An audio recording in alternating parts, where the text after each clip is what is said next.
Welcome into another Varsity Podcast, Week 6 edition. Justin, Barney, Sponge Franklin coming to you like we do every week during the high school football season. And Sponge, we are officially past the halfway point. We have a new state championship venue this year now, FAMU. Yeah. So some things are, the wheels in motion and things, but we look back before we look ahead and officially past the halfway point. Yeah. Some good games last week. There was some good games, some good finishes, some surprising finishes, a little bit of upsets. Yep. You know, some teams kind of emerged that kind of were under the radar, trying to make a statement, and it was a pretty good week of high school football last week. Very good week of high school football, and I'm going to recap a few, but I think the big one that jumps out to me, Bartram Trail, St. Augustine, unbelievable game. As always, those two teams always put on a show. St. Augustine 34-31. End a 5-year losing streak to Bartram Trail, and they did it with a backup quarterback, Dylan Cook, again. 2 weeks in a row. 2 weeks in a row. That was an instant classic St. Aug, Bartram finish, like back and forth all night. Both teams were high flying, had big runs, big touchdowns. You know, it came down to, you know, kind of like who had it last in a sense. You know, I was following the game, and, you know, Bartram, anytime St. Augustine would get out in the lead, Bartram would answer, and vice versa. Biddle had a couple big runs late in that game. St. Aug got it last and went down the field and, you know, kicked the game-winning field goal. Just an unbelievable game. That's a 25th meeting between those guys, and St. Augustine has won 20 of those now. Bartram has won 5, and everything is streaks in that game. St. Augustine won the first 19, Bartram won the last 5. Yep. Now St. Augustine is got back on track with a win, and just an unbelievable game. It kind of followed the script of so many other games in that series. I remember a game, Austin Reed's senior year, Bartram scores with about 40 seconds to go, and Austin Reed gets the ball, just calmly marches St. Augustine down the field goal position, the winning kick, 31-28. So just an unbelievable series every year. Last year was 59-37. St. Augustine gets back on track, and kind of like we've been talking about all season, Sponge, I think St. Augustine is poised for something big. And you got to feel good if you're Brian Braddock. You got your Wake Forest committed quarterback, Lachlan Hewlett, out of the game again. Just injured, and Dylan Cook, boom. I mean, looking at the statistics in that game, they were able to still throw it for 300, almost get 100 on the ground. So they're dynamic in all phases of that offense. You know, with your backup quarterback, and you can still get that productivity with, you know, like your offense doesn't skip a beat. Yeah. You know, so that goes to show how good the system in place is for, you know, you got another quarterback that can basically do what the other guy can do. Just unreal. Like that's huge. So you got to have a lot of confidence going in down the stretch, knowing you got 2 solid quarterbacks in play. You know, if something were to happen to one of them, you know, as the season goes on. We talked about the dynamics of their receiving core, which is the number 1 receiving core in the city for sure. It's unbelievable. Like everybody's got like 1A or whatever, and then there's like some guys that follow. The trio of those guys, comboed with Devontae at running back, they've got it all. And like they're just going to continue to get better on defense. So definitely an impressive win. They've had some impressive wins along the way. I love what St. Aug's doing, and they're balling right now. They are, and that trio of receivers, we got Devontae Lyons in the backfield. There's Miles Simmons at wideout. There's Carl Jenkins Jr. at wideout, and then Trenton Jones. I mean, I think you'd be pressed to find at a school anywhere in our region with 3 guys like that. And, you know, Lachlan Hewlett, I had a chance to talk to him a couple times last week, and he's out with a shoulder injury, and he just says, those guys make me look good. Yeah. What's the timeline on him coming back? He probably could have played in that Bartram game, but they wanted to be a little bit more cautious with him going forward because, again, big game, but not a game. Right. Not a district game. Bigger things down the horizon. When you have state championship, state semifinal talent on your team and expectations, I think it's smart to do it, especially if you got a guy like Dylan Cook who can just move on in there and just not miss a beat. And, you know, Bartram Trail, again, it was Riley Trillo's first game back at quarterback. He'd missed a couple weeks with injury, and Lathan Biddle has been Lathan Biddle, regardless of who they're playing, whether it's Mainland or anybody. He has been just a fantastic running back in his time in high school. And he played well, trucked a St. Augustine defender going in the end zone. That run late in the game was like a statement run, like an angry run. It was a nice run, but again, it doesn't come down to just one play. So like St. Augustine regrouped after that run to be like, hey, we got to go down and score now because it was late in the game. And that's where you get those hard, grind them out yards, and Biddle tried to make a statement on that run in the end zone and did, but guess what? You still got to stop. Yeah, you still got to stop St. Aug on the other side, and definitely had a hard time stopping that offense all night. Just a great game, and I've been and covered so many of those St. Augustine Bartram games in my time. I've worked as a sports editor in the St. Augustine newspaper for 11 or 12 years, and it was just amazing seeing those games where St. Augustine would get down into a big hole. Brian Braddock and I talked about some of these games last week and just kind of reminiscent about just how many good times. I actually picked a St. Augustine 35-33 win last week. Nice. And they win 34-31. I've just seen so many of those games. I've seen so many of those games. You know the sequencing of how it ends. It's just so good, and just another chapter in an unbelievable rivalry. Corey Johns, that was his first Bartram St. Augustine game as a new Bears head coach, and he's doing good things over there. Two good seniors, Riley Trullo, good seeing him back, and then Latham Biddle.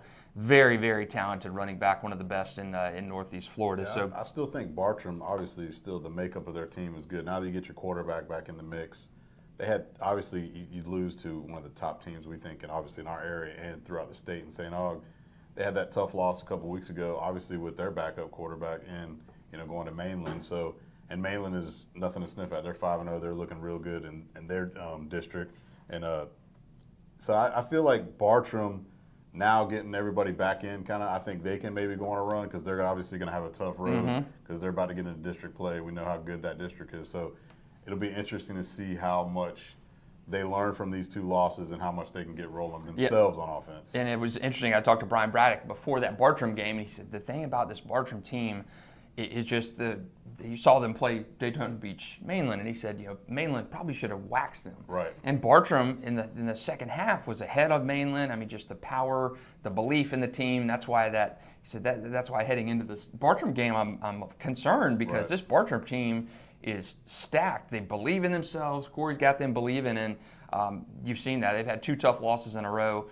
Daytona Beach Mainland 28-24, and then to St. Augustine last week. But again, just good team, both two good St. Johns County teams, and a great one last week in the latest installment of that one. Next one, we got to talk about Creekside 23, Mandarin 22. Our number one team goes down. We got a fourth new number one team this year, and I was at that game for a little bit.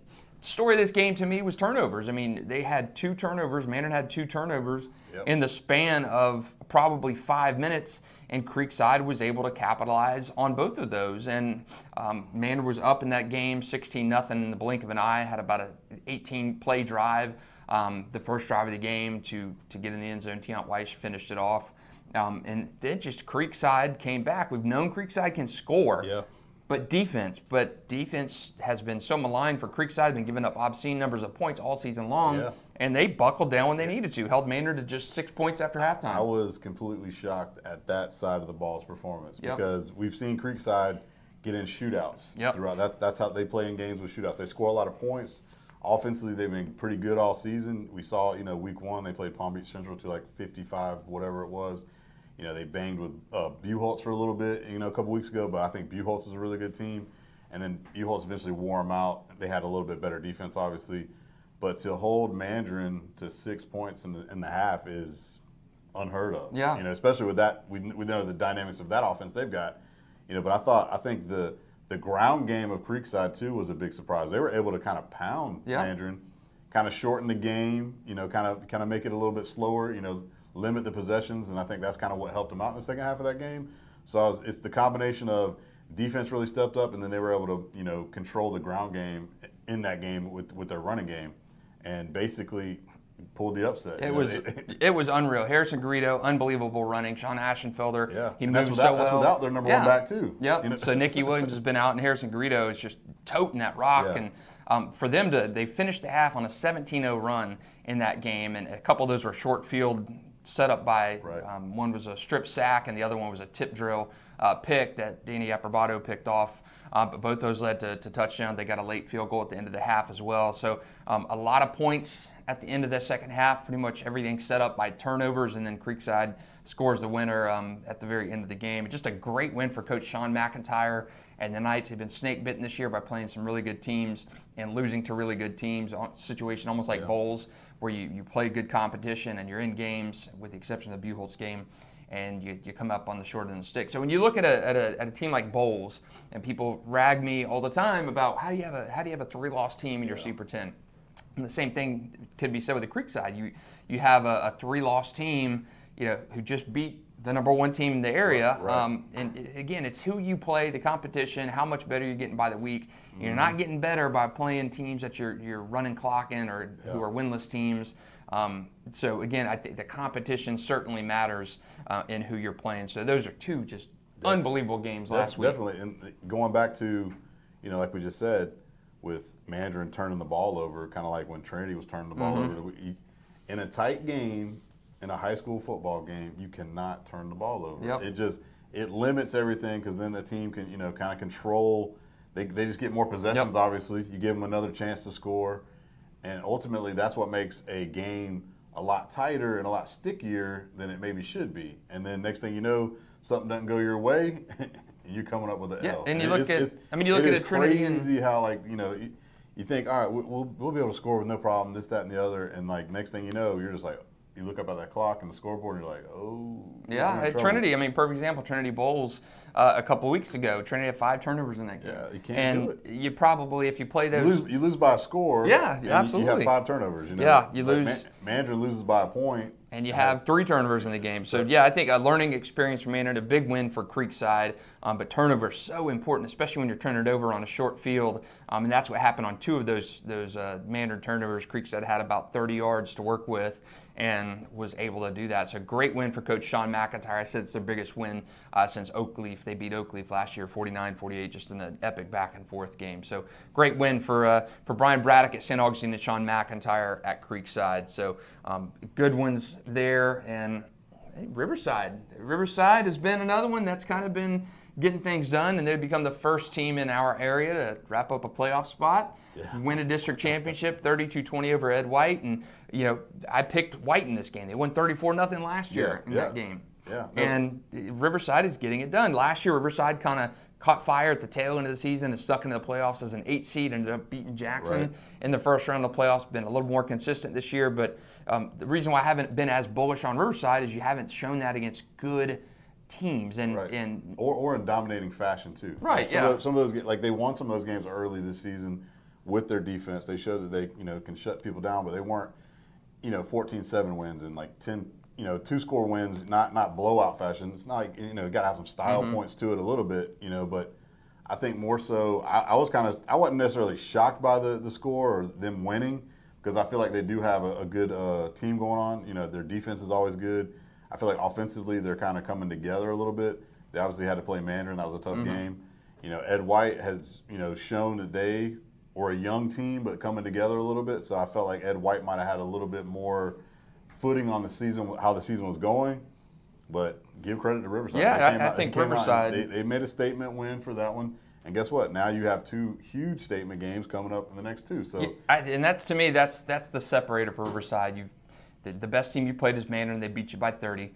The next step, I would say Riverside and White are pretty similar in terms of makeup and playoff potential and stuff. I think they are very similar. And you beat Ed White, you're supposed to beat teams like that. But now you get up into that next step. Right. You're having to face the Reigns and the Trinities. Can you take that next step and win? And to me, that's if Riverside beats the Reigns or beats a Trinity, they're for sure a top 10 team for me. That's your signature win. No doubt. Great win for Antwan Nicholas and the Generals. They are on the rise, on the move. They made me eat my words on TV last Friday night in the Football Friday show because I picked against them, and they were quick to remind me of that. So congratulations to the Riverside Generals. Another one last week, Bowls continued to get it done like we thought they would do because, again, Bowls' schedule prepares them for a game like an Oakleaf. In Oakleaf, you haven't played a ton. You're off a couple of weeks, hurricane and the natural bye week, beat Fleming Island, and then come back and Bowls puts a number on you. So not a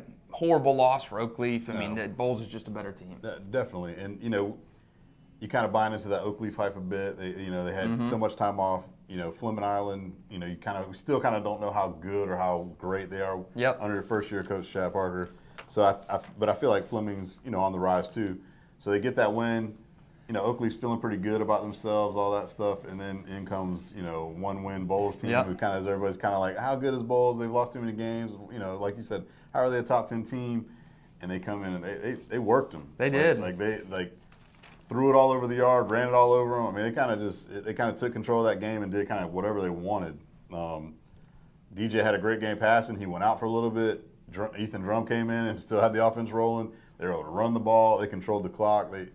They kind of shut down Oakleaf, anything they had going on offense, and it was kind of just a Bowles. I think Bowles finally felt some confidence maybe from finally getting that win against Trinity. Like, hey, we do know how to play some football here. I mean, you go back to look, the St. Augustine game, the Mandarin game. Those were two winnable games to where you could be like, Bowles is the best team in the city. Right. They just didn't play like it and didn't get it done when they needed to. So, hey, that's out of the past. Now, it's, what do you got to do for me now and lately? And, ultimately, they showed that we are still one of the best teams in the area. And Bowles, I mean, they're every kind of way. They're going into district play now, and I think they're gonna run the table. The front half of your schedule, you make it through there. You knew what you had on the back half of that schedule, and Bowles did know what it has on the back half of that schedule, and that's a pretty easy second half. I know the Bishop Kenny game's on there, but I do not see Bowles losing that game 2 years in a row. So that's our look back at last week. So many good games last week, and not as good games in week 6, but before we get there, let's do our Super 10. So shake-ups in our Super 10. I think Sponge and I are on the same page with a lot of stuff this week. My number 10, I'm going to keep Oakleaf in there this week, and I kind of bandied about a few. I thought about Creekside. I thought about Riverside, but I really need to see some more out of Riverside. You beat White. But I can't put a Riverside in over a Creekside when, Riverside got beat by 30 to Mandarin, and Creekside just beat Mandarin. There you go. So I can't do that just yet. But so I've got Oakleaf still in at number 10, University Christian at 9, Rains 8, Ponte Vedra 7, Trinity Christian 6, Bowles 5, Bartram Trail 4. Let's see, who do I have at 3? Bartram Trail 4? Mandarin at 3. Yep. Bradford at 2. Bradford is back at number 2, where they started the season at. And then our 4th new number 1 team of the year, St. Augustine. Yeah, no, I'm exactly the same as you, 1 through 9, and then I've got Creekside at number 10. Okay. The only reason, like you just said a minute ago, Creekside just beat the number 1 team. Those teams that I'm looking at, the Riversides, the Oakleafs, kind of hanging there at the 10, 11, 12 spot. Creekside's got a big signature win. So guess what? Creekside can hang out there until if they can keep winning, they can stay in. Or guess what? They catch an L, they're out. So if Riverside beats Rains this week, then Riverside's sliding in. So that's kind of what I look at. It's just that simple. Yeah. And I struggle with that this week between those 3 teams, but Oakleaf has been consistent. I think they got kind of pinched a little bit by the hurricane stuff and the scheduled game they lost. But I'm with you. If I had a 10B, I would do Creekside. 10C would be Riverside. Right. I just think Riverside needs more of that signature win, and I think they could get that when they play. They got opportunity these next 2 weeks for sure. So some changes in our Super 10. But this week we've got a few district games to watch. Oakleaf at Creekside and then Bartram Trail at Fleming Island. Those are 2 big district games in what I think is the area's toughest district. That's interesting. Bartram and Fleming, Chad Parker was a longtime Bartram Trail guy, and he's now the head coach at Fleming. Fleming's lost 2 in a row. You got to wonder if are they stumbling a little bit. Bartram's lost 2 in a row, so one of those streaks ends this game. Yeah, I still feel like Bartram Trail is a better team. They're more formulated. Obviously, even though Coach Sutherland retired and then Chad Parker was there for so long, I still feel like they have more of the footing on what's going on. They're more stronghold on what they got. Fleming's still trying to learn. Coach Parker's style, and they're trying to still gel, and it's still early part of the year. Yeah, they came out, looked good early. They have dropped 2 in a row. I feel like Bartram's still getting Riley back in at quarterback, Biddle on the ground. I feel like they're going to be too much for Fleming to overcome. Yeah, the game. I agree with you. I think Bartram they've lost to 2 really good teams. Fleming had a chance to go down and they played Titusville. And lost in that game. So they've lost 2 in a row. So I do like Bartram Trail in that game. And Creekside and Oakleaf, again, 2 games where it's a coin flip, I think, on this one. That's what I'm saying. That's an interesting matchup because you got one coming off. They've been riding high in Oakleaf, then they kind of get brought back to reality and playing a great team in Bowles. Then you get a Creekside team who's been kind of banging with everybody, scoring some points, getting in a little bit of shootouts. Then they catch a tough loss to Buchholz. Then they get the big win. So are they going to be riding high? Are they going to get? Is there going to be a letdown? All that. So the matchup and the nuances of this game is going to be good. I think I like it because I know Creekside. That's a great atmosphere. We talked about the games. It was a good atmosphere, obviously with Mandarin there last week. So I feel like if I was to pick a team, I would probably roll with Creekside because I feel like they've shown a little bit more this season. Yeah, I'm probably with you. I feel like their ground game has been good. If they can get some yards through the air offensively, and if they did anything to figure out something on defense last week, that'd be huge because they did. Creekside to hold Mandarin to 6 points and a half is huge. So if you can get some carryover, that'll be big. Yeah, turnovers were huge in that game. Creekside found some defensive, something that worked defensively last week, and it resulted in their biggest win to date of the season and really since last year. So that is a good one. Two really good district games in that.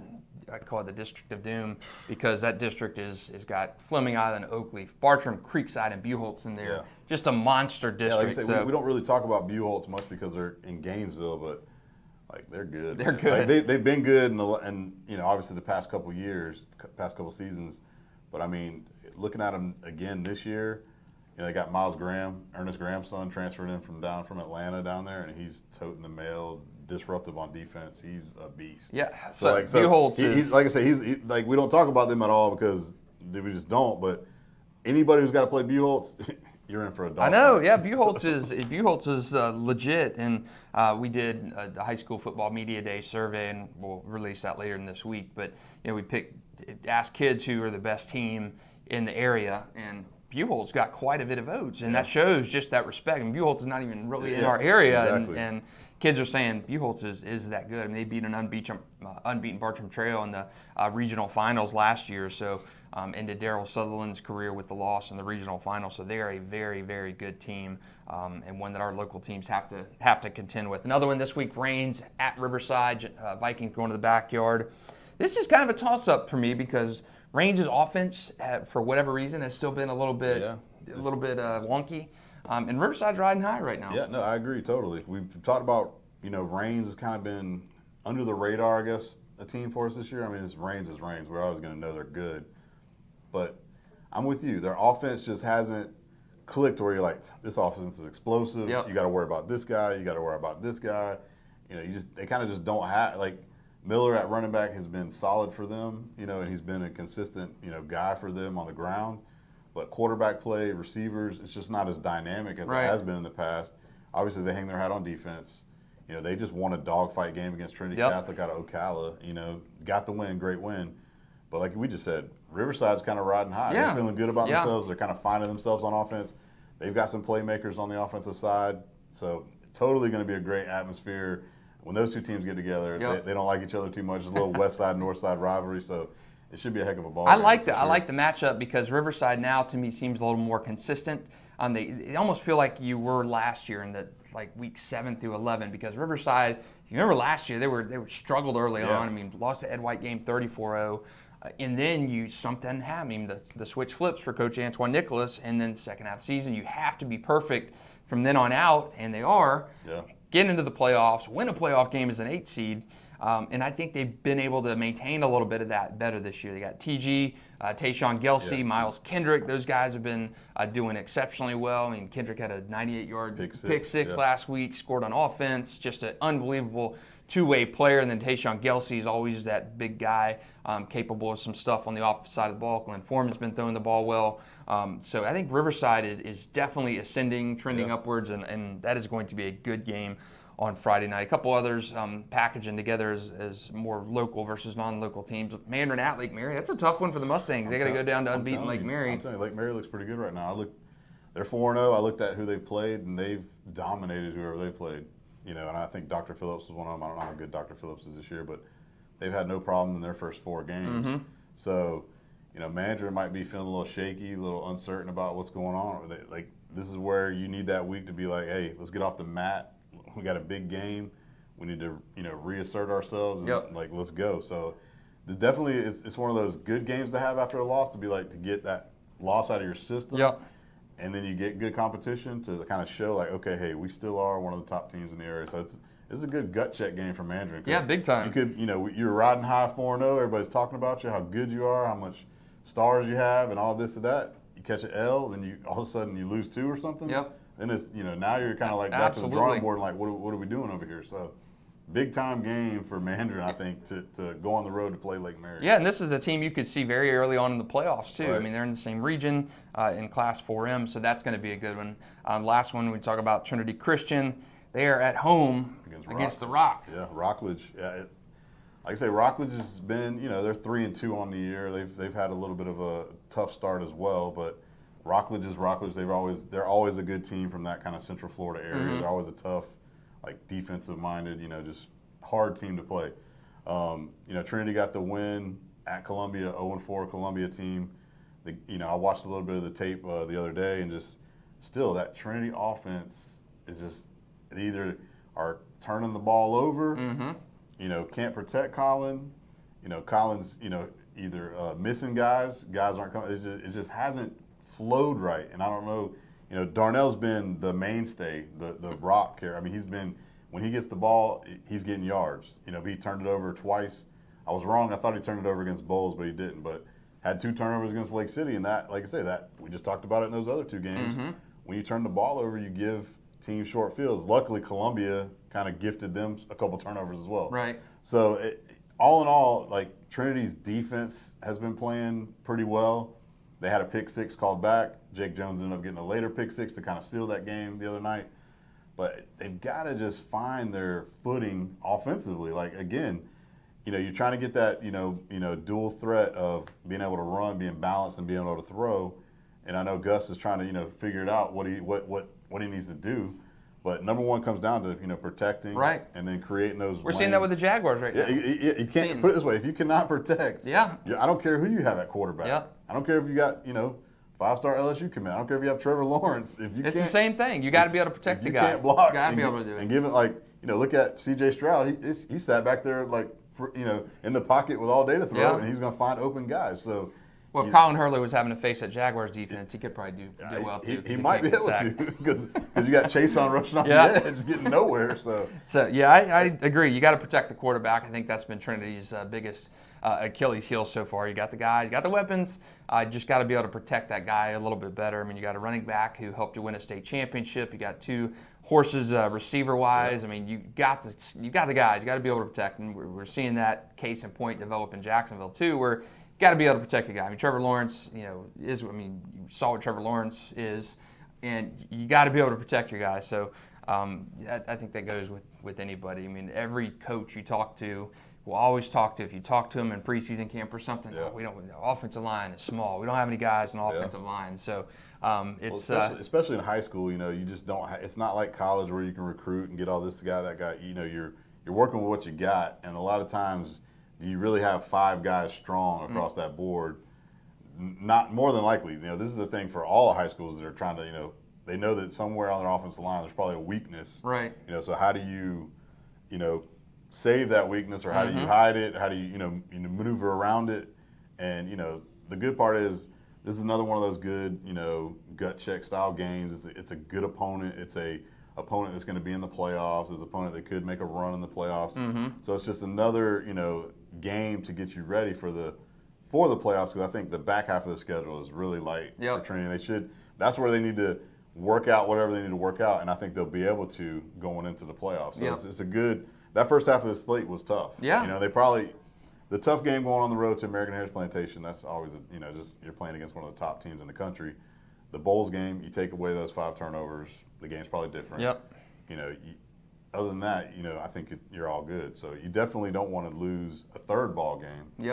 So they're going to learn a lot from themselves, after playing a tough front half of the schedule to where it gets a little bit lighter on the back. And that's same with like Bowls and other teams in this area too. So that is it for a Week 6 edition. Our Week 6 game of the week, Football Friday game of the week, is Yulee at Fernandinus. We're heading to Nassau County on Friday night. Great rivalry there. Hornets coming off a big win down south. They are 3-1. That Hornets and Pirates game is always a good one to see. So for Sponge Franklin, Justin Barney, we'll talk to you again in Week 7 and start talking playoffs. Next week. Thanks for joining us.